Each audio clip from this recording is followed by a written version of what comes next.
Kopi bosian on kadini iso dinabot, iso Sherilyn Jenralika, hansangan mangkat ubang pinampang, maganuzo do kasibataniti do mamason, kotobian, om konsikaan tada pagaso, do kamatan kumadioso sabihabi, kotobadan. Kabansoyan. Terimalah, untuk ada, mewakili daerah penambang, Sherilyn J. Renito Finance.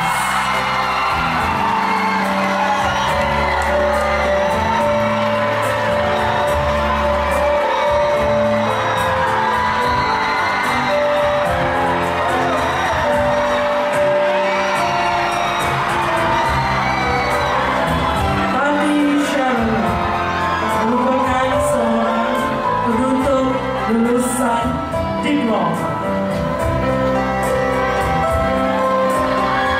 Ini bertugas sebagai seorang model bebas ataupun freelance model untuk mengisi masa lapang. Tadi Sherilyn gemar membuat research mengenai latar belakang adat budaya sendiri.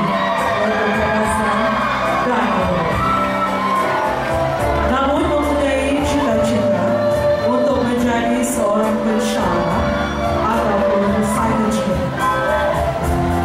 Boleh bertutur dalam bahasa Melayu, bahasa kadasan iaitu bahasa ibunda dan juga bahasa Melayu. Bakat yang sedia ada, tapi Sherilyn boleh bermain piano, menari tarian tradisi, yaitu Sumasau, kadasan penambang, dan Magulati, yaitu salah satu tarian tradisi suku kaum Murut Tena. Hati Sherilyn mempunyai matlamat hidup untuk sentiasa berpegang kepada prinsip dan agama. Pakaian tradisi yang diperagakan diberi nama Siluaka, diperbuat daripada baju ataupun kain badu dihiasi dengan benang emas, dilengkapi dengan perhiasan dodok, dipotong, yaitu sebanyak 3 dipotong dan 3 buah tangkong.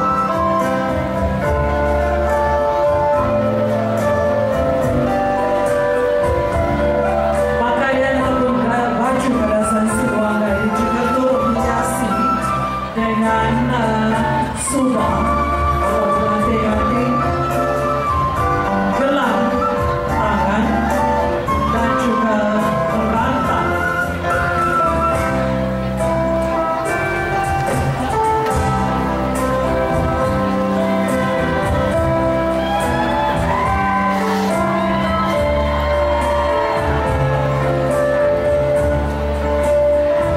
Ladies and gentlemen, contestant number 38, Nadal memegang nombor 38, mewakili daerah penambang, tadi Sherilyn J. Renito Finance.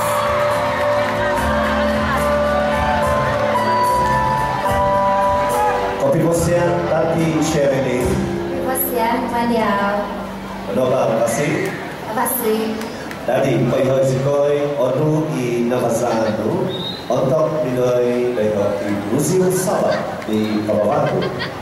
Ketobadan kembali mengobos, nangangazanku sohihinai tumanut dikti pipoyan untuk ngadau, nakutung buhui sikoi doi hoi Museum Sabah. Notudukan sikoi do poinko do poposo dia do pipio takanan kepasanan diti dinoi kot pinoto miaga ko poposo dia do hinawa tuhau monutuk dopai poinko do magago osiko ginabago to ada diti masuk kakazon gisom do baino nogi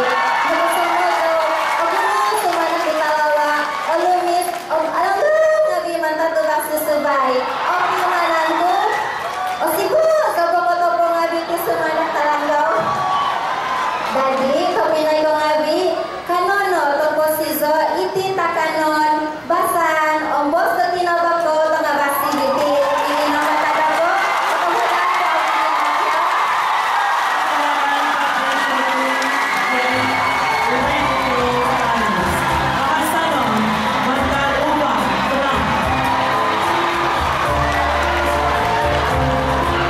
bebasnya.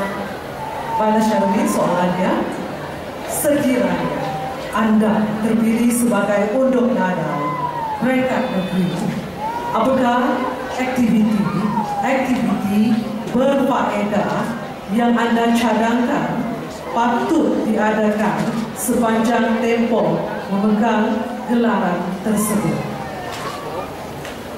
Ketohadan kembali mengobos insan pobago koto yang mengamatan kembali Zusagari mokian zore kasagan dan mengobos ibos kemalazu obelikyo moido oyahan idil zukya. Pada pendapat saya, sekiranya saya digelar unduk ngadau pada tahun ini, aktiviti-aktiviti yang saya ingin mengadakan dan ingin menghadiri ialah aktiviti kemasyarakatan, aktiviti kerja amal, dan aktiviti mempromosikan budaya dan tradisi yang ada di negeri Sabah ini. Itu saja jawaban dari saya. Sekian dan terima kasih.